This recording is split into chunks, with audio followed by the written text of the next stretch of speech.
This is the most controversial statue in Ireland. Can you guess why? Let me know in the comments. This man behind me was the main instigator of raising financial and military support from Nazi Germany. And this is Sean Russell.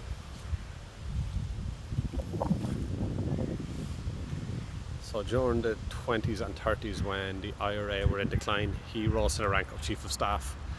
And while while the war began with Nazi Germany, he saw an opportunity to raise finances, military capabilities of the IRA.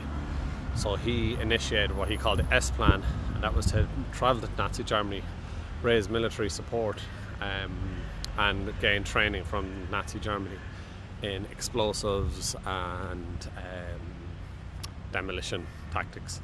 Now, he's not believed to have had any Nazi sympathies at all, didn't actually understand their ideologies, but Irish Republicans usually just cared about getting the support no matter where it came from, and it was also in the early days of World War II. But he gained training in demolition, and he was on a submarine on the way back to Ireland when he died of a stomach ulcer which ruptured during the trip, and he was buried with full Nazi military honours at sea. So as far as I know, he's the only Irish person to be buried in a swastika, though he's buried at sea.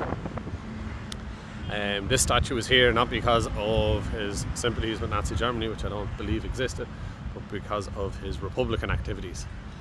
But very interesting little story. So that's Sean Russell. He was IRA Chief of Staff during I think 1938 until he died in 1941 at sea on a Nazi submarine.